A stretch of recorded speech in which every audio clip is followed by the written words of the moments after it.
We know each other. He's a friend from work. Hell yes, I get to ride the dragon. What the hell's wrong with you people? I know Kung Fu. Tank, you want to switch? No, I'm good. I got it. Stay down. I could do this all day.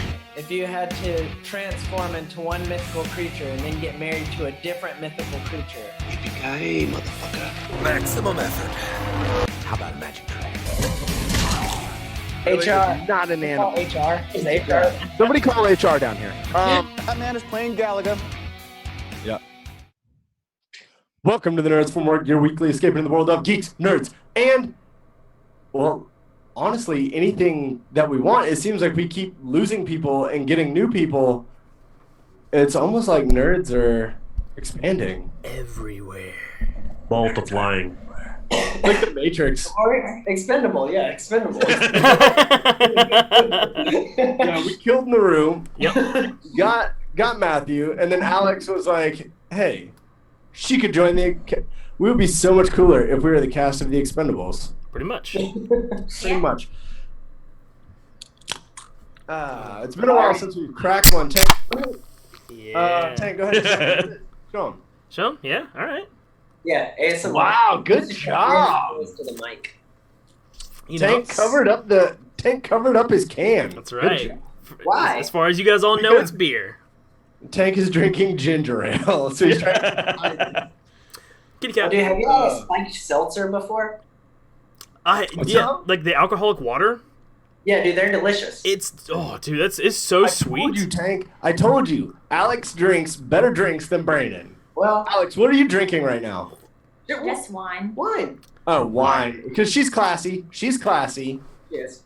I went to Boston. We went out to eat, and I think Alex and I both got whiskey, and Brandon got like a Cosmo. I don't know. It was good. I probably didn't get a Cosmo. I don't know what a Cosmo is either, but it seems like something he would drink. What's that one? Anyway, I'm Jason Miller, and with me, as always, I've got Josh Tankersley. What's going on, everybody? And the only other person here that is here every now and then, Brandon Miller. Hello. We've also got Matthew and Alex joining us this week. No Naru. What happened to Naru? Deported? What did you say, Alex? He's expendable. He's expendable. He is expendable. He probably got deported. That's They found. code for being deported. That's right. Yeah. Oh no. He will join us next week from the middle of nowhere. Back in his hometown. He's actually not allowed to tell us where he's going to be next week because if the government finds out. Yeah. So anyway, what have you guys been up to lately? Tank, what did you do last week? In the last week, I have been so I got behind on Critical Role, and so I've been getting caught up, and God bless it, that show is so fucking amazing. Dude. Matthew is not happy about that. Then I'm going to expand your mind, sir. Please do, because like that was so a little bit of you. So when we're like, hey, we want to do this D&D thing. Jason was like, hey, there's this Critical Role. They just started campaign 2. Check it out. I have been hooked ever since. I have a home game going. We've done podcast stuff. So yeah, I'm all for learning new stuff. But yes, Brandon, I finished episode 69 today. And Is it? what's up? I heard a lot happened in that it wasn't as fun as they wanted it to be. So the problem was the material of that episode did not lend itself to them dicking around the whole time. It was a shit ton of stuff happened that's like literally, Taliesin shakes anyways. He was like vibrating in his chair. He was like, it was nuts. Dude, have you watched campaign 1? I'm on 24 episodes in or something. They still have Tiberius, so. Taliesin has like straight up evolved since the beginning of. That's because he's immortal. Now he looks. Something happened to that dude. It's called being immortal. Like he just changes all the time. Yeah. So that my brother my brother who's in high school asked me to DM a game for him and some of his friends. So I'm gonna be doing that next weekend. Nice. And then my home game is meeting on Sunday. So it's just been like nothing but D&D for the last week, and I'm all for it. So. Brandon, what have you been up to, dude? I moved. Boring. Alex, what have you been up to? I've been playing Adventurers League with a bunch of people I don't know. Hey, nice. But it's been going well. The past 2 times, 4 characters on our party have died. Oh shit! They murder the shit. And I've only lived because I'm a half-orc cleric, and so I always have relentless endurance. every Yep. time. Yeah. So it's been pretty emotional. It's been pretty fun because we're tier 1, and we'll just be messing around, kind of fight some people, and then we'll get to the last encounter, and it'll just be a suicide bomb or witch that deals 40 fire damage, which tier 1, that's like more than double your health for most people. Damn. The hell are they running you through? You said But two, no, it's two super characters fun. have died. It's awesome. There's so I thought you said 2 people have died in the camp. Like, since you guys started Adventure League, 2 people that were showing up just died. In the chair at the table, they just killed over. 2 real people died. In the gaming circles, we call that Brazilian rules. And you don't take out the character, you take out the player. I was like, damn, she's like really resilient about this. Like, 2 people are dead, which really inconveniences me. Yeah, right. I was like, I'm not having the fun I want to have. Yeah, less people on the Meetup app now, so it's $6.99 every week. It's not as big of a deal to opt in for your league. oh That's gosh. so awesome. Matthew, what have you been up to this week, man? Bullshit. Oh, Nice. God. I'm assuming I can swear on this. Yes. So, fuck no. We don't No. Hell no. No, last night I had a real cool interview with Ian Watson and Steve Kinson, the guys who are writing / developing the Trinity Continuum Aberrant Kickstarter, the game, and they just started the Kickstarter over this month, so go check it out, guys. It's really cool. It's about superheroes. It's awesome.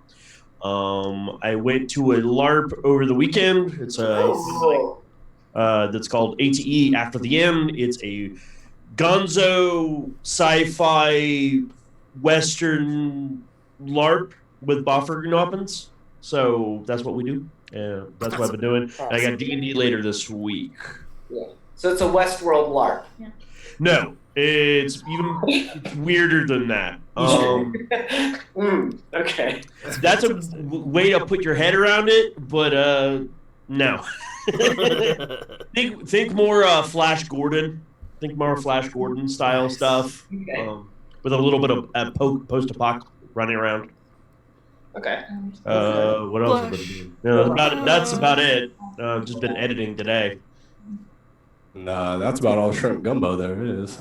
I started playing Warframe. I don't know if you guys have ever heard of this. So Brandon and I played Destiny, and I looked up Destiny on YouTube, and it was showing all this Warframe stuff, and I was like, our friend Mike told us, "Oh, you guys would like this game," like 2 years ago. We were like, whatever. We have too many games already.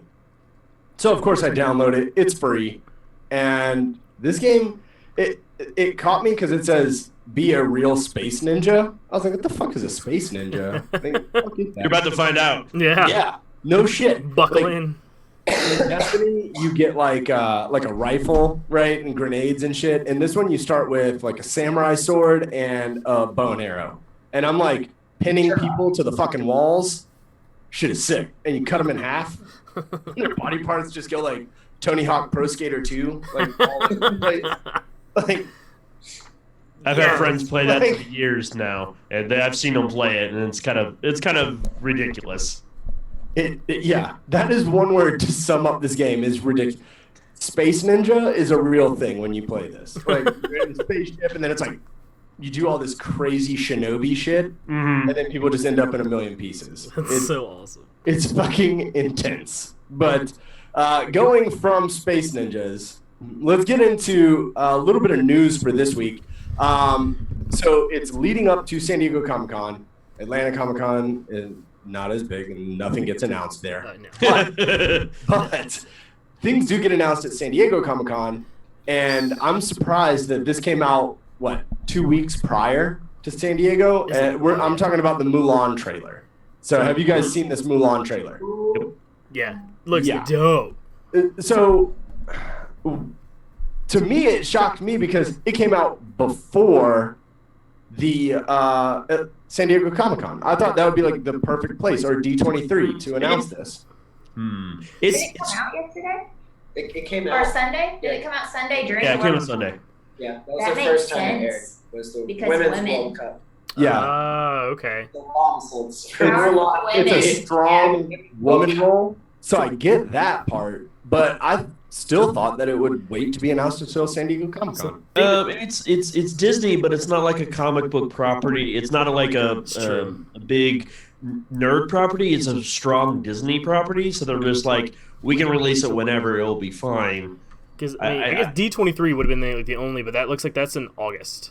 Yeah, Yeah, that would have been too long, I guess. Yeah, So- I think they just released it to release it because they just want some hype, and that just gives them more room to release at Comic-Con. Like they don't have to have check out the Mulan trailers because we're gonna have a dozen other trailers that you're gonna want to watch Yeah. anyways. I Yeah, don't the know thing is, too, I bet with all the other stuff that gets announced at San Diego Comic-Con, I bet they got more views launching it during the Women's World Cup final compared to Comic-Con because everybody's going to be going to other crap at San Diego Comic-Con. Yeah. Where, like you said, Mulan's not really comic book related. It's not by comic I mean like super nerd. Like it's nerdy, Yeah. but it's not Right. super nerd. Right. It's a Disney movie, which I could see D23, but yeah, the timing would be way off. Yeah, So I want Brandon and Alex to go first because Alex is the only female on the show this week. So, but you guys were honestly, Brandon told me that your reactions during it. So if you guys could just go over that. We were in a bar. Nice. It was what We're 8 kinda drunk a.m. a here. little bit. We had Irish coffees, watching the game because the game was super early here, and then everybody else was like, "Oh, it's commercials. Let's talk," because it was like kind of older white people because we were at a Irish bar. Yeah. And then we were watching it because we're us, and the trailer came on, and the first scene, Alex was just like, "Is this Mulan?" And I was like, interrupting. Nice. Good call. I think I was talking to Janelle or something. Yeah, and I like was one of our friends, and she was just like, "Hey, is this Mulan?" And I was like, "What?" We couldn't hear anything, but it was like a shh, shh. Yeah. We're in a bar, there's no mute. There's no like volume on the TV anyway. You're reading at the bottom. Let's get down to. Oh no! Yeah. I'm reading the subtitles. It's slow. It's slower. But yeah, we were like pretty still. I was super stoked. Yeah, on I it. don't think I could. Like my just jaw dropped, and I don't think I could breathe. The right afterwards, I was like, "Is this Crouching Tiger, Hidden Dragon?" Because it looks like it, Yo. Yeah. doesn't it? Like it looks Brandon. like it. That's why I'm so stoked. Well, what I was gonna say is it looks like an old style grounded wuxia movie. That's what it does. Exactly. I've already heard that there's no wushu in it. There's no dragon. There's no fantastical stuff. It is kind of stock standard. She's a woman who masquerades as a man to go fight the Huns. That's what the story's about. So it's like, cool. We're gonna get something very different out of Very like serious, way Lion more King. serious. Yeah, that's what I was saying from the trailer because we didn't hear it at all, and I was like, first of all, they knocked out what people look like. Oh yeah. They look exactly like the cartoon, and I'm like, that's ridiculous how good the casting is. And then I was like, I'm very excited for it to be a super serious movie. I would be way more excited if it was all in Chinese. I don't know. I don't think it is. But like, if it was straight Chinese with subtitles, and then like released like a week later, like dubbed into theaters, and it was actually dubbed like Hidden Tiger, Crouching Dragon. Or just do it like when the DVD releases, right? Like release it in theaters because you're releasing it in America. Right. Let's be honest, nobody wants to read. But on the DVD, have it like, the option. Because I do like watching movies with subtitles because when their mouth is moving and their words don't match, and that's not what they're saying, It's the best. it's terrible. I love it like that. I love it. And everyone's name is fucking Bob or Steve. Like, there's no fucking Steve in China. Steve from China is very offended right now. That's all I'm saying. Well, Steve Watching from China, make this it whatever. specific Twitch channel right now. But, Yeah, it was crazy seeing it in the World Cup. I guess as a woman, because I was already amped up on being a woman because the women are kicking ass right now. So yeah, and Brandon, then are you sure you want to be in that room? She looks like she's about to break your dick off. Like, woman power! Woman power! Go power! yeah, it was crazy. Hell yeah. And then I had to watch it again yesterday, and I just left the room to watch it again because I was like, shh. That's awesome. Tank, what did you think of this trailer? Yeah, so I love this trailer. So most of you guys know Jason and I are, big Brandon all do martial arts, and so I was very impressed with how realistic, because if you look at Beauty and the Beast and you look at Aladdin, those still had that fantastical element to it. And like what you're saying, this one looks like it's gonna be a little more grounded, a little more like realistic, I guess. And I'm historical. down. It's gonna be like okay. So I'm down, and I saw that the trailer had come out, and I kind of like wasn't paying. Like I was like, I saw it, I didn't watch it, and then Shannon, the wife, saw like, hey, we need to watch this trailer, but I don't want to watch it on my phone. So I put it up on the big screen. I was like, all right, let's watch this, kind of whatever. Even better on our projector screen. I was like, oh my god, this looks fucking incredible. I cannot wait to go see this movie. So yeah, I'm pumped. Also, the dude they cast to play Ping is a guy that I've watched on an old YouTube series called Video Game High School, and so I'm actually kind of pumped to see him in like an actual like big movie like this. Matthew, what do you think of this trailer? It's cool. It's interesting. I like like I already said, the historical / grounded aspect of it. It's definitely a different turn, especially since all the remakes have been sort of like trying to be faithful, like reinterpretations of what we were used to, aka The Lion King. While not shot for shot, it's trying to emulate exactly everything as is. Aladdin, we have a genie, we have all the fantastical stuff. And this one's like, let's not do the dragon and all the spiritual stuff. Let's just have it to be about Mulan and her dealing through trying to get honor for her family and fight the Huns. I mean, that's going to be cool. I'm intrigued because it's going to be a little bit, I guess, being an older person, more interesting. Just more like, you grew up with the Disney version, and it was animated, but now you're older. Mulan's more mature, and we're probably going to get some more mature ideas in there a little bit, and it could be a more sort of rich experience, especially since they're going very historical with it, because you have all of them in the geisha makeup, or whatever, don't know what they're called at that time because it's in China, not Japan, but good job. The courtesan makeup, as it were, the courtesan makeup and all that stuff, and just kind of recreating that historical feeling of ancient China, which it's always cool, super cool to watch, especially from the West. So, yeah. Donnie Yen, isn't he Chinese? I think so. And Jet Li? Jet Li I think Jet Li is Donnie Yang. Donnie Yen and Jet Li, I think, are both from China. Yeah, Donnie Yen is a Hong Kong. Yep. Yeah. I think they're casting an actual Chinese cast. Yeah. Too. Wait, Donnie Yen and Jet Li are both in this movie? Yep. Jet Li's the Emperor and Donnie Yen is the Yo, I didn't realize that either. Yeah, Donnie Yen is the like admiral or whatever. I don't think he's in the trailer. Yep. Jet Li is the Emperor because he's old as. Dude, that's fucking dope.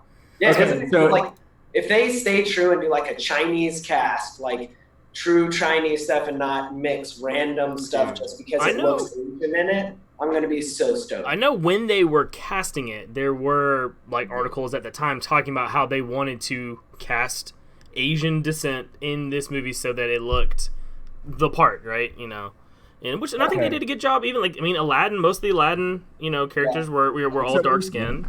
Yeah, the Jet Li, he's the Emperor. Jason Scott Lee is Bori Khan. Who they got playing the bad guy? I forgot his name. Oh, Jason Lee is. That guy went so far. Oh, rabbit hole! Did you guys see Donnie Yen's bottle cap challenge? Because that shit was dope. Yeah, that shit was dope. Fuck, that guy's so cool. You notice the taunts out at the end? Oh, hell yeah, no. What? Of course I noticed, man. Shit was dope. So, I know that everybody is saying no wushu, right? Like no dragon. Mushu. It's an Mushu? Mushu. Sorry, The Mushu. dragon is Mushu. I'm saying Wushu, and I'm thinking Jet I Li. thought Wushu. Anyway, That's what I said. It. Wushu's the weapon I martial know you art. guys are saying no Mushu, and I was on that train, right? I was on that train. Until you said that Donnie Yen and Jet Li are in this movie. Now I don't give a fuck who else is in this movie. I want Jackie Chan to be the voice of Mushu. That would be fucking oh my god, that would be Like, amazing. if you can put my 3 favorite martial artists in the same fucking movie, yo, I'm in. Dude, that'd be I won't lie. I would like that too. that would be They could incredible. cast him kind of like Groot, and he could just be the voice of the little cricket that doesn't actually have a voice. He's like makes cricket noises, just fucking Jackie Chan making I like, don't even give a shit. Dude, that's so I don't even give a awesome. shit. Just put Jackie Chan in there somewhere. Dude. Jackie Chan needs to just be like, "Can I be an extra?" Jackie Like, Chan for I'll stand Mushu. back there. I could definitely see him being an extra though. Oh, dude, I could see him just like a cameo appearance. You see him walking behind Mulan, or it's like a 1-bit part where he says like 2 lines. Like a Stan Lee style, like Yeah. I bet he has one, dude. Or like he shows up as Mushu and he's talking to Mulan, and then he just looks at her and he goes, "Do you understand the words that are coming out of my mouth?" Man, nobody understand the words that are coming out your mouth. Yeah, like instead of doing the Chris Rock, like do it with Mulan. That's so awesome. So I think it's safe to say we're all pretty stoked for Mulan. 2020. How do you guys feel about this Disney reboot with live actors? Or They've been crushing it so far. realistic? I don't know. I think Lion King's not going to do so well. I don't think it's going to do as well as they want it to do. No, I'm stoked for Lion King just because the cast. the cast is incredible. The cast is really good, but there's nothing new to it. That's the thing. And in the first one's, like the original is very, very good. And so The original Aladdin and Beauty and Beast, and they didn't really add. They Okay. added a few songs. yeah, but Aladdin didn't do that well. Aladdin did okay. Fair. It didn't. You know why Aladdin didn't do that well? You tried to replace. Dude, You don't look, fucking do they that. did a good job though. Will Smith did a good job. No, I just think they're doing it too fast. I think they're trying to turn them out too quickly, and they're putting too much money into it. I love Will Smith. Brandon can tell you, I am like a Will Smith fanboy, but I am sorry, Robin Williams is the genie. Period. Oh Like- yeah, you can't beat that. You couldn't replace it. And I don't think Will Smith even wanted to attempt to replace it. I think he was just like, I'm gonna do my thing and my interpretation. Because for most of it, he wasn't Blue. He was just being Will Smith. And That's they- really all they could have done, though. Like, they had to go a different route because they didn't want to try to Right. copy someone who is dead. Like, if they tried to copy someone who's dead, then everybody would have given them way more shit than like changing the Yeah. role. Like everyone would be like, We just took the genie out. We just took him out. We- It's the same That would be a very different Heath movie. Ledger's Yeah. Joker. it's Like, just him you couldn't stuck at the try bottom to of the cave recreate- the whole time. If What's you that? try to recreate Heath Ledger's Joker, everybody Yeah. will give you so much shit. So just make something else, hope it sticks, and keep going. AKA Suicide Squad. Was it too bad Jared Leto's didn't? But Joaquin Phoenix in The Joker, Dude, the that looks movie so The Joker, weird. He looks sick as dope as fuck. fuck. It looks Yeah. weird. So good. I love Joaquin Crazy. Phoenix, dude. Yeah. I fucking love Joaquin Phoenix. It looks creepy as all hell. He's pretty Every movie that dude's in, I'm like stoked on. So him and Jared Leto. I like Jared Leto too. I've never seen Suicide Squad all the way through. So No, don't watch it. You don't need it. I tried and I fell asleep, and then I was like, it wasn't that great. I don't want to ruin it for the rest of my life. If you like Jared Leto, don't watch Suicide Squad. And They I've seen changed it on. Suicide He Squad. was supposed to be the main villain in Suicide Squad. Not to be off topic, but he was supposed to be the main villain originally in the original version of the script. Ah. That was the guy who they were supposed to go up agaast, which made perfect Yeah, it second makes sense. way more sense Way more. than the weird Enchantress angle they went. Yeah, they were like, oh, we gotta have a big monster wrong fight, super powered fight at the end, right? Like, Power Rangers. Fucking Power Rangers. That movie pissed me off too. 'cause- Oh, speaking of Power Rangers, I've been noticing this, Tank. You're wearing a red tank top. I think the last time I saw a solid red tank top was the 1990s Power Rangers. He's like walking through the juice bar, and he's like, and he's doing karate in the middle of a fucking teen center. Like, let's just be honest. That shit would well, just because you said that, next week I'm showing up with a green tank top because that's who I should really be. yeah, man. Go ahead. And in reality, in this realm of nerds from workness, you would show up in a blue plaid shirt. I have a blue tank top upstairs too. So he got to have the green tank top on. Then he's just gonna be like musical cue. He's gonna pull out his fucking dagger. So as long as I get to cut my pinky off and start breakdancing, dude. No, it's his ring Brandon, finger. you'll like this one. So when my kids started watching Power Rangers, right? They're like, "Oh, the Red Ranger, Jason, like you, Dad." And I was like, "Yeah." And they're like, "He's a leader, like you." I was like, "Yeah, okay, that's cool. I'll take Red Ranger. Like, I'll be that." And I was like, "So who's the Green Ranger?" They're like, "Uncle Brandon." I was like, "Well, why does Uncle Brandon get to be the Green Ranger?" Because he's cool. Yes. The fuck? Yes. Wait, Brandon gets to be the Green Ranger because he's cool? Very true. Yeah. What? Like, in the fuck? Guess who's getting a good Christmas present this year? Yeah. I was like, the fuck does this mean? Like, no, what about, like, Uncle Brandon can be this one? That's hilarious. No. What about the Yellow Ranger? Yeah, what about any of the other ones? I was originally a dude. Okay, so from that super awkward tank top talk, do you guys wear Tank tank Talk. top? That's a new segment. Tank Talk. Tank talk. We don't Tank talk let with Tank. talk that much. But do you have any awkward tank tops on your podcast? Do you want to tell us a little bit about that one, Matt? All right. No, we don't because we're an audio-only podcast currently. Which means you could be naked. We can absolutely be naked, but that'd be very awkward with my 3 friends in my own basement. So, You have pants on right now. I do have pants on. Okay. Yeah. Well, that makes one of you. Yeah, so I do a podcast called Polyhedron. It is an RPG discussion podcast. Tank earlier said, "Oh, you're going to talk about your D&D cast thing." I'm like, no, because role-playing is more than just Dungeons and Dragons, Sure. my good friend. There are many, many more games. Cult of Cthulhu. Call of Cthulhu, Those are- Champions, Vampire. The sky's the limit. It's funny, and not to cut you off, but I was talking to my wife earlier. Role-playing games is like the biggest subgenre of games you've never heard of. Like, Yep. unless you Google it, like if you Google it, there's like a shit ton of role-playing games. But if you don't Google it, you've never heard of any of these games. Well, it's just now, literally within the last couple of years, and you've already mentioned it because you really like Critical Role, and that's why I suggested the other ones you should watch, because the Critical Role has been a very powerful ambassador to getting. Now that everyone's sort of embraced nerd culture as main culture, as like the main pop culture, they're starting to see some of the fringe elements, and one of the fringe elements was role-playing games. And Critical Role became the ambassador to say, hey, here's a really cool, well-acted, well-performed role-playing game with pretty people who know how to project and emote on camera and can really bring a cool story to life and go, oh, I want to do that. And then they start Googling, what's Dungeons and Dragons? And then from Dungeons and Dragons, maybe they start finding Call of Cthulhu. Then they see Vampire the Masquerade, and then they see all these other games, and they're like, there's so much. It's like, yeah, we've been doing this for years. It's just we've been in closets because you guys didn't want us to be out in the daylight. And so my podcast is specifically, we've been doing it for 3+ years now, where we discuss about not one game or even some games. We talk about the culture of gaming.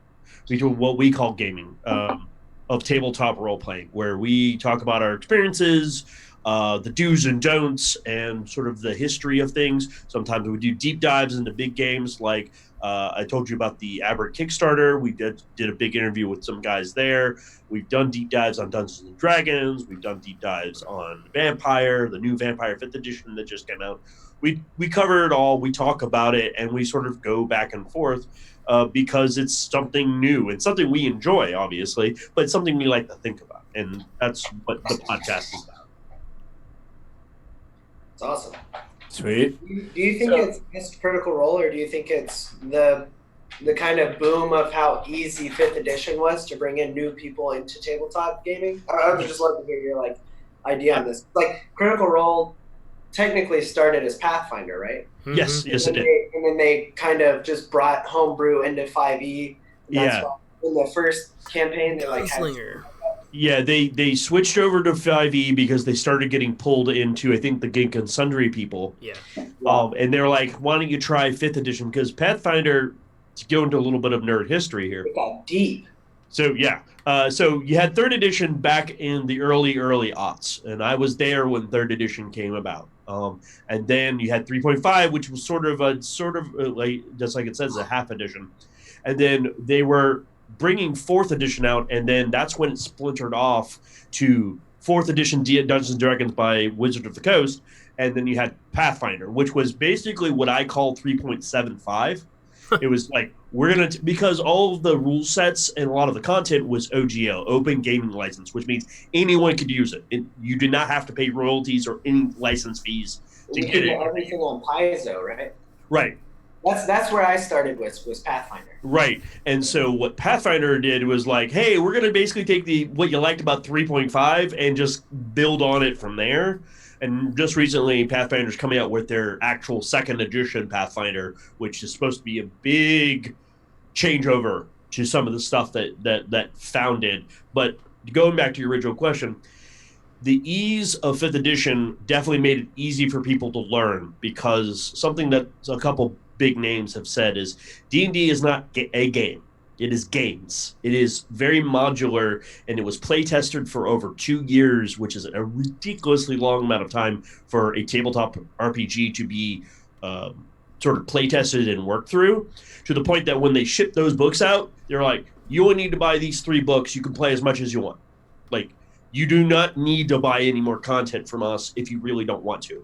But we think you're going to really like our content, so keep buying it. And it's gone gangbusters for them. It's utterly gone gangbusters.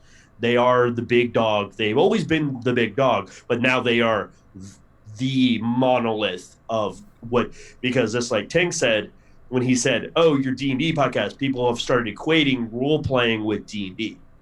They use D&D as shorthand for role-playing when, and I hate to be an old fogey about this, but it's like, no, it's one of many games. Right. And there's a lot more down that rabbit hole.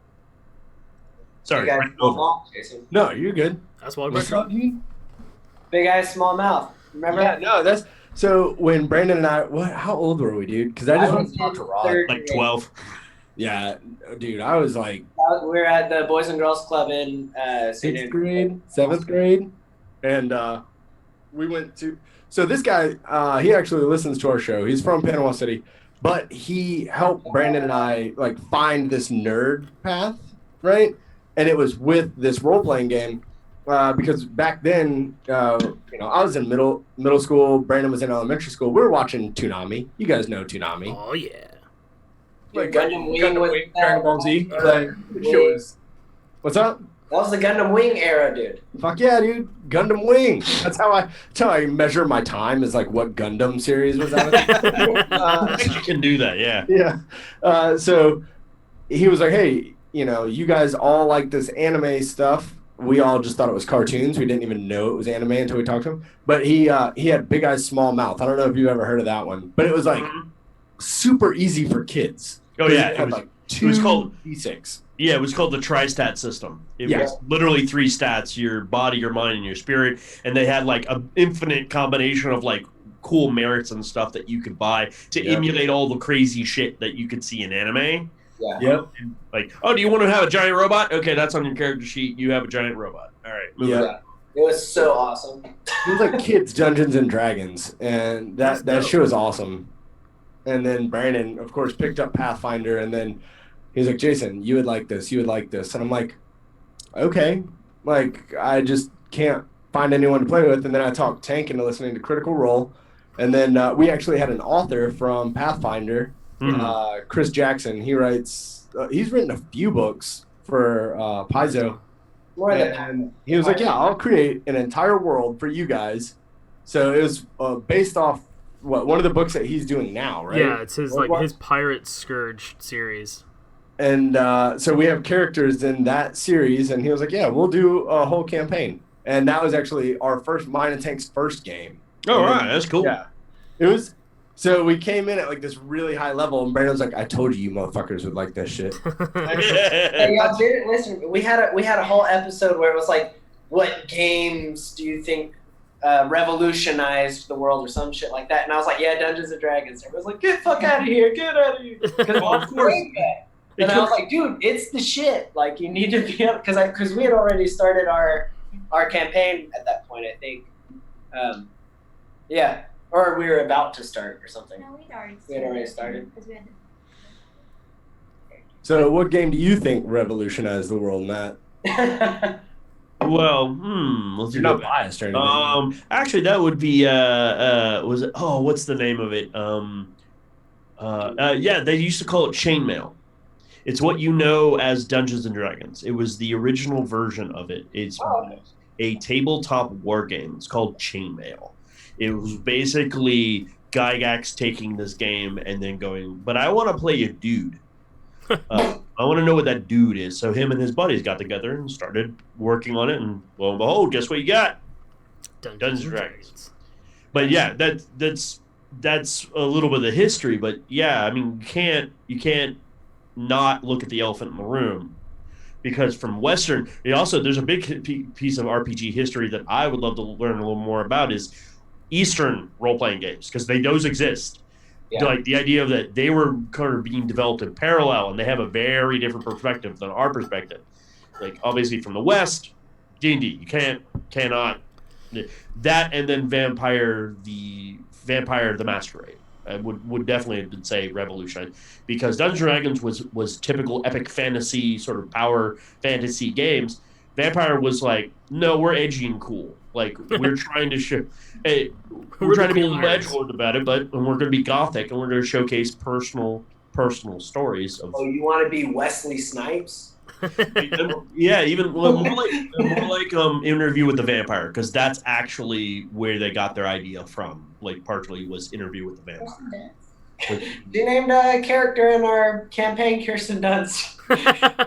It was a little girl vampire. She fucking and that's awesome. that I would say Vampire, which obviously Dungeons and Dragons, but I would say Vampire the Masquerade, because it's what I started on, kind of basically. Really, really opened my eyes to the idea of storytelling. That's dope. All right, Tank, do you have any questions? I know you have at least 9. So. Sure. I'm totally 100% prepared.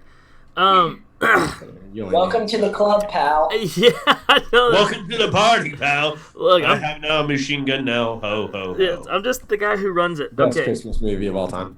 What? Oh, Die Hard, best Christmas movie of all time. Agreed. Yeah, I'm down. Sir. No arguments. Yes.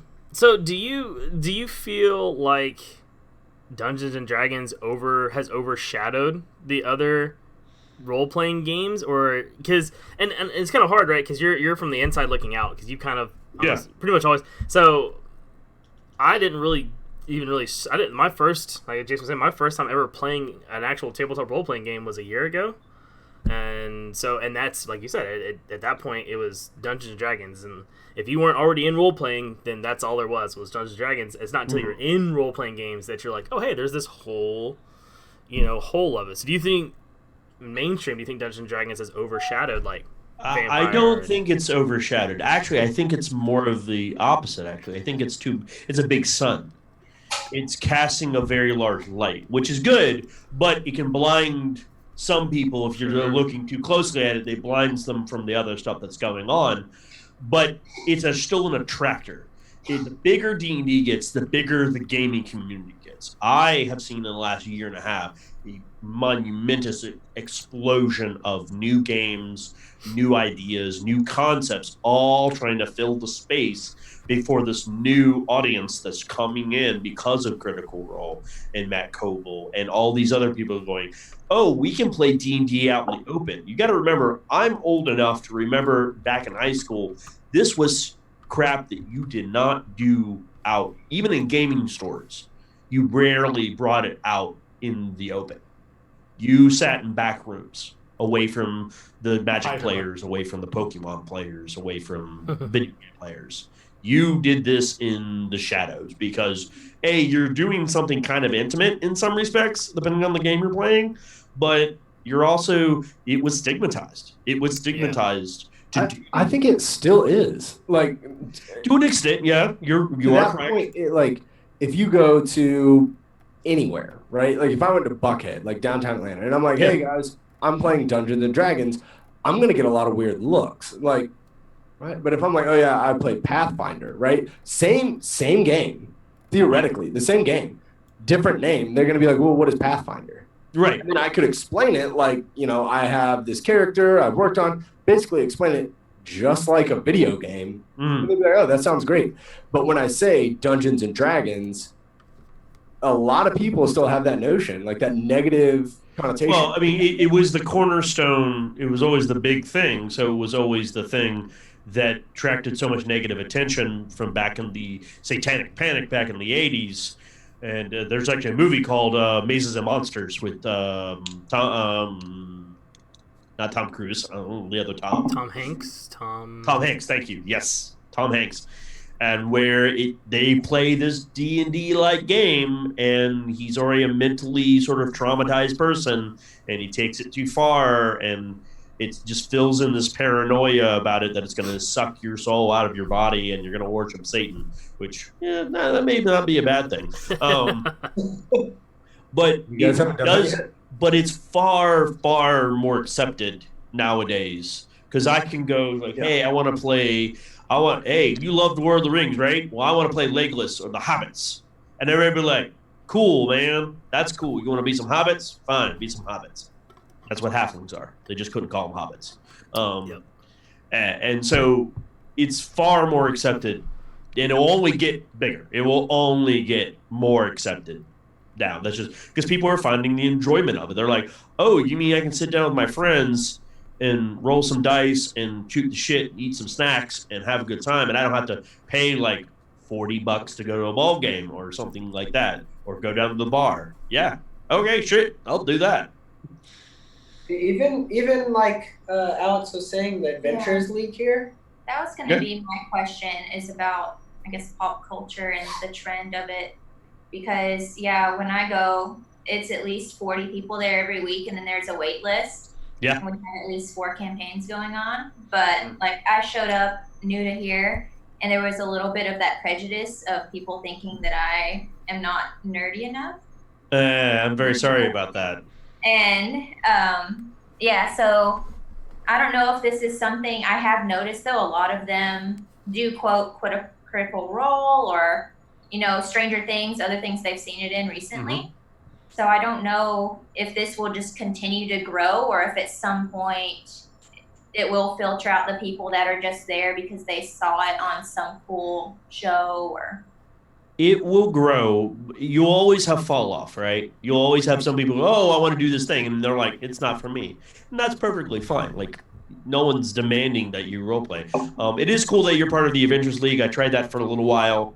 I think I like homebrew stuff a little bit more, but I think it's still a great organization to sort of putz around in and have a good time, because that's what you're there to do for role playing. In the end of the day, you're here to have a good time. Yeah. And if you're having a good time, then have a good time. If you're new to an area, like I don't know anyone here. Right. It's good to go spend 3 hours a week with people. Yeah, I'm glad you brought this up, because I want to hit another thing that we talk a lot about, is something that a lot of people don't understand about role-playing that they learn very quickly. It's actually a social mechanism. It's a social dynamic, because ostracized nerds back in the day, this is how they could communicate with each other. This is how they could have the excuse of, let's go hang out and do things together and be social without doing the typical social things that those people didn't like to do. Like, we're nerds. We're not going to like going to a sports game. That's not our thing. We're not going to get invited to go to some parties. Let's play some D&D. Okay, sure. It's a way of socially interacting with each other and sort of getting that connection that we want.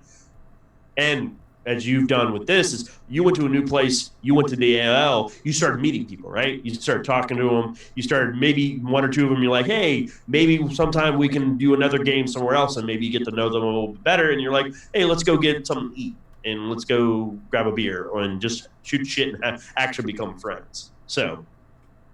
Yeah, and we heard too at PAX East that it's on the social thing that they're using it for kids with autism or other social disorders, because it makes you learn to communicate with people and problem solve, but also affect their decisions, which is probably why it's also good for making new friends, because you get to know people and how they handle different decision making and how they treat other people's decisions. Yeah, on top of that, they're using it for kids that problems of being like anger management problems and stuff like that. So they're like, you need to learn how to listen to what other people say, and you need to learn how to like understand that your opinion isn't the only opinion that matters. And other people's opinion affect you, and your opinion affects other people, and your decisions affect what happens. Yeah. And it was a way to like teach troubled kids, teach kids that had learning deficits, teach kids who had social deficit. It was like a really just cool everyday adults, because when I thought about it, I was like, yeah, we need more of this. Yeah, we were like, I think everybody in our group has like some type of like anxiety or social. Everyone's got their issues, and that they can help those people that are receptive to help. But I'm very happy you brought that up, because I've done interviews with people about a couple things. The autism thing has become a big thing. There's a couple games that we tried to get an interview with these people, but they were super busy, so we weren't able to land it.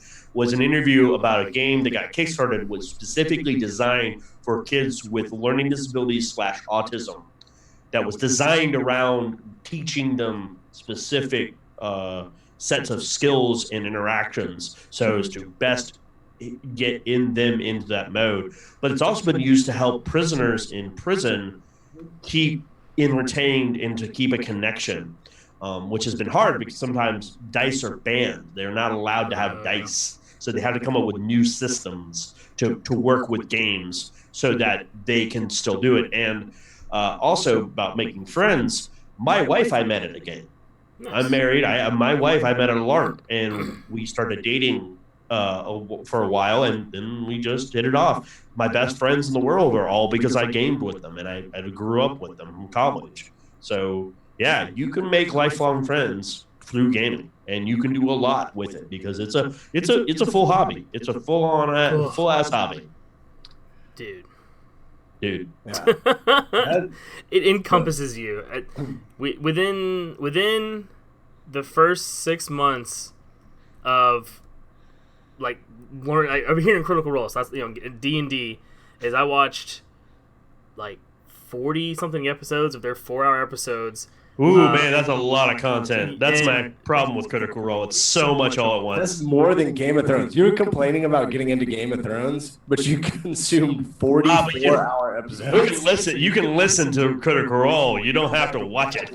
Yeah, I watched it. So, Critical Role, I started a home game, and then me and my wife... See the map. Yeah, right. I love being able to... Yeah, no. Dwarven Forge, man. Amazing day. Brandon and I joke about this all the time, that Tank doesn't play Magic the Gathering, but if he did, he would be straight blue because he just wants to control. Like, he just control. That's it. Like, he doesn't care about anything else. You're the worst person, by the way. That's what I've been told. I hate it. I was reading a meetup comment today. There's a ton of Magic the Gathering meetups in Portland out here. Yeah. And I was reading one today, and it was like a new group that was starting up, and a guy was like kind of fishing in other meetup groups, and he was like, hey, starting a meetup group for this brewery specifically every, I think it was Wednesdays, so I'm probably not, or no, Saturday, Sundays at a specific brewery. And he was like, it's going to be EDH. And it was like, if you're the type of person who runs mono blue, this probably isn't the group for you. I was like, you're just straight up cutting out mono blue people from this fucking. I'm like, you immediately sign up in existence. You just go die in a flag. It didn't say mono blue, but it was like, if you're trying to destroy all my lands so that way I can't cast anything, this isn't the group for you. If you want to counter everything I cast, this isn't the group for you. I was like, dude, I'm about to do this shit. I hate mono blue. I played my EDH deck against another guy. I beat him the first round, right? So then he's like, hold on. I have another deck. And I was like, okay, cool. That's fine. He's just like, are you going to change yours? No, I'm poor. I only have one EDH deck, right? So he's like, oh, okay. And then he like pulls out this one, and then it's like every creature I cast, he just took control of it. Mm-hmm. And then like his board had everything of mine. So it got to a point where I was just like, what the fuck am I going to do on my turn? You're just going to take it. And he was like, I just want to, like, inside, I'm like, dude, I just want to set you on fucking fire right now. There's nothing I want to do with you. Welcome to why I got out of Magic. I could not stand that I at just want all. to set you on fucking fire and walk away giggling. Like, And actually, that brings up another point. This is also why I like role playing a lot. It's rarely a competitive thing. It's not I need to beat you, you need to beat me. It's not an aggressive thing. It's generally a cooperative thing. Yeah. We all are here to have fun together. We're all here trying to probably solve a problem in our respective little universes, and we need to work together to do that. And that's why it's also good for problem solving. And that's so I've been the home game that I play. I DM or been DMing, and like some of my players would be like, "Oh, like you need to do this, or you need to do that." I'm like, "No. This is your game. You need to figure out how to do that. That's not my job. My job is to maybe put up the bumper rails just so you guys don't fucking go way off course and have, go somewhere I have nothing prepared for. But it's your game. You guys figure it out. This is for you guys to do." Yep. And depending on the type of dungeon master storyteller you are, that you have many different tools in your shed to do that with. Right. But ultimately, in the end of the day, I'm not here to it's not my. I am creating some of the story, but ultimately, you're the actors in this play, here, guys. You need to go through it and just swallow. If it gets a little rough around the edges, that's just the nature of the beast. Continue on, please. Yep. Yeah, we fucked our DM up, dude. We like joined the cult and then and then just traveled to a different dimension and ran a completely different story. That he was just like, no, this is a one shot. You can like go back through this portal back to your dimension. We're like, I kind of like it here. And then we ran the Castle Ravenloft. And yeah, she fucked around and made a deal with a god and became a vampire. Yeah. And was like, I'm just gonna create a vampire army. He's like, fuck, okay. I brought a dragon back, resurrected it. He was like, you can bring one person back. You met this old guy trying to bring back a lady. He said one creature. That was the thing. And I was like, so there are these bones. So I want a Dracolich. I'm speaking about a Dracolich. Yeah. So we had a fucking dragon just take over. In our first game, in the Chris Jackson game, he was like, "Oh, there's this dragon," and then Alex saves the dragon, and then I'm like, "Yo, let's create this badass war plan, right?" And then we end up riding the dragon, and he's like, I guess you could do that." We're like, "Fuck yeah, we're gonna do it." I saved his life. He owes me a good fucking solid. I think we can ride it on the back of this goddamn dragon and go do what we do. Ride a dragon into battle. Fucking call me Jon Snow. Badass. But yeah, it was interesting to go off the handle a little bit. I don't know if you're familiar with Botched. Are you familiar with those guys? Yes. Oh, hold on. You've also experienced another great thing about gaming and general role playing: war stories. Oh, yes. Everyone's got war stories. Everyone's got their thing. Yes. Continue with your question. Botched. Are you familiar with those guys? Yeah, I've met those guys last year. They were on the panel at DragonCon with us, and we got to hang out with them for a while. I even went for a little bit while I was drunk, wandered into their panel last year as they were doing silly shit on stage. Yes. So Tank and I... They have their pants on. For the panel. Not for long. Okay. For long. They lose pants. Yeah, there's a reason that their panel is specifically after 10 o'clock, and it's specifically 18 and older. So is ours. Just like ours. Yeah, Tank and I were on Botched, and we did a game with them, and that was... So I'm very loose. Like, cool. I'm loose butthole. Tank is very, very This Tank's loose, but in the opposite sense of the game of the phrase. Tank is very tight butthole. So did you just rack yourself, Brandon? Nah, dude. I made such a tight butthole sign that my finger cramped up. That's how tight. Super tight butthole. Very tight butthole. Shit. So like, hurts himself trying. God damn it. See, this is why our show is after my head. Butthole talk. The carpal tunnel fucking up again. Fucking carpal tunnel buttholes. So I don't really know the rules. I just kind of like go with the flow in the game. rules. I could see Tank's face when they're like, man, fuck it, we'll just do whatever. Tank's like, I am a DM, so I feel your pain, man. I know that pain. I'll never do you wrong, man. I'm all for cool, rule of cool. Like that's fine. Yeah. But like I just like reading anyway. So like I can read all the shit. That's why I DM, and it's just because like, and then there's like There's two DMs on here. Let me ask you a question. Control water. 70 whatever % of the human body is water. Can I fucking bloodbend someone to just murder them with control water immediately? No, I wouldn't. see, allow that. and I would say that sounds good. That sounds cool. Yeah. That's broken Yeah. because it's a goddamn cantrip. No. Oh, that's I'm just oh saying, yeah, definitely not with the cantrip. I forgot it was a cantrip. Within a 5 foot like area. That sounds cool. I Also, you're in fantasy land, sir. The human body's not made of water; it's made of blood. See, that's that's Blood and water don't exist. They're not the same. They're not educated. They don't know that shit. a good DM right there. Like, oh no, that's a goblin. They have no water in there. It's just made of gumballs and disgusting. That's all they're made of. Oh man, that's awesome. So it has been an honor having you on, but we have to run you through the gauntlet before you go. We run everyone through the gauntlet, so we're gonna do it this way. We're gonna ask you 3 questions. I'm gonna go, Tank's gonna go, and then Brandon will go. So first question, what is your favorite comic book styled or themed movie? Style of theme movie. Okay. My favorite one of all time is Batman, The Dark Knight. The Dark Knight. That's solid. That's solid. Heath Ledger's Joker is amazing. The entire movie is nearly perfect, like beat for beat, nearly perfect. It's really well done. I've always enjoyed that movie. If I had to go to the top of my head, that's mine. All right, Tank. So same general lines. Who's your favorite comic book character of all time? Ooh, that's even more. Dude, can anyone really have a favorite? If you had Yes, to pick Nightwing. one. I'd have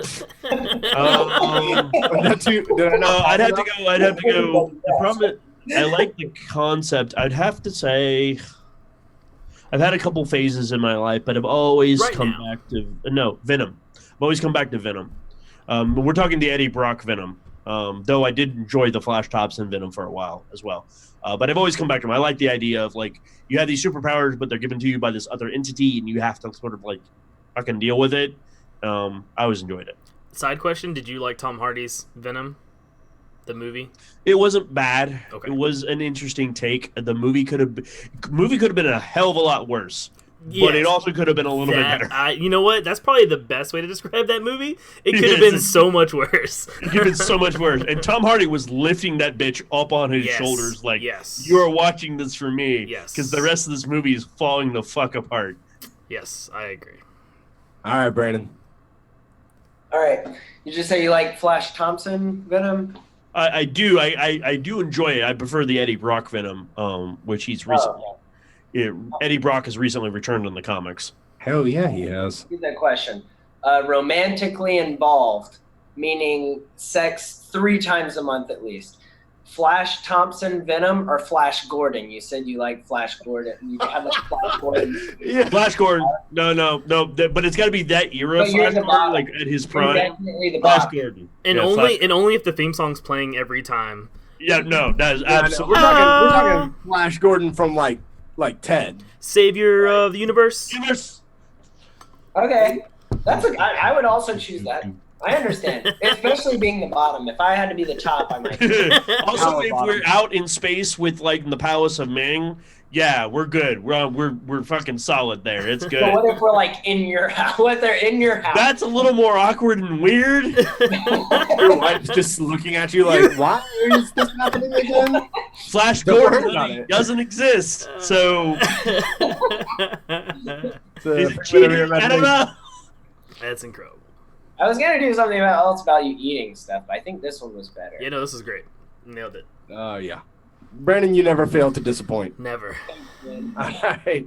It literally came up with it 5 seconds ago when he was in the middle of some topic. It's been an honor having you on, dude. And Thank you guys very, very much for having me on. I appreciate it a lot greatly. So tell them where to find you. All right. You can find me on Twitter at Bioimportance. If you're looking for my podcast specifically, it's at Polyhedron Cast. You can find my main website for my podcast at metahedronstudios.com/polyhedron. I know that's a mouthful, but that's where it's at. We release every other week, and we have lots of Patreon content. So also look us up on patreon.com/polyhedron. Give us $1 a month, and you get like 3 times as much content than normal. So that's a lot of content. Tank, tell them where to find you. Yeah, you guys can find me all over the internet at The Caped Critic. We're gonna be at Atlanta Comic Con. If you're on iTunes, it's tonight. If you're listening to this shit right now, come see us tonight. Yeah. Biatch. This Friday, at Atlanta Comic Con, and we'll be at Dragon Con in September. Our panel is on Saturday night for Dragon Con, so make sure you come out and come check us out. See? All right, you guys can find me at Houdini0333 on the old tweet machine and the old Instagrams. You can find me also at Atlanta Comic Con and Dragon Con, where I will be sitting there with all of the people you see on the screen or that you hear in your ear holes right now. Stop. Dark Shadows. Hey, man. You seen this YT vid? YouTube. Yo, Dark Shadows. You a real dude? Don't start a pot. So, it's a college humor video. I'll have to check it out after. It looks funny. Anyway. So hey, you can find us at Atlanta Comic Con and Dragon Con. We're going to be doing live shows. We're going to be there and pretty much running amok through everyone else's shows. So, yeah, find us there. Alex, do you want to let them know where to find you? We get weird stalkers sometimes, but go ahead. Most likely, it's going to be on 10th and Alder Street. There used to be a food truck village there, but it's gone. I'm just going to keep being there until I find out where it went. So. Oh, shit. That was so good. Brandon, you've had weeks to prepare for this. I mean, I haven't. Weeks, so tell them where you've been for weeks, bro. Tell them where to find you. All right. Necrophilia is a thing. Oh my god. Not necessarily for me, but it exists. Oh. But maybe it's for some people, and I'm not trying to cut people out of. You're not gonna kink shame them. Of finding me, so you can find me on Dead Meat at bmiller425. What's it called? Dating site for grave diggers, morticians, funeral directors, forensics investigators, autopsy specialists, and anyone else who works with dead people. Alex, you're there with him right now. Is this a real thing? Is this a real website? Yeah, it's number 12 on this page. What is it? Yeah, it's a dating app for morticians. Oh yeah, all sorts of people. Even taxidermists. So they made the list. Like you fuck with dead animals, you made the list. Like barely, but you're on it. Hey, normal people won't fucking talk to me, so I gotta find my jolly somewhere. Yeah. Do you think when they go out on dates, they all smell like embalming fluid? That's they don't smell it. No, they don't smell it. They don't smell it. That's the thing. They're super clean, and their hair is done like they were lying down. Everybody wears rubber gloves. Yeah, it's just a thing. Excuse me, you have a little something on your cheek here. Let me get that off. It was flesh. Don't worry about it. Happens all the time. They're all really good at doing makeup. Hey, I mean, you get what you get, man. Oh, shit. All right, guys. Well, thank you. And, hey, from all of us here at the workplace, peace. Later.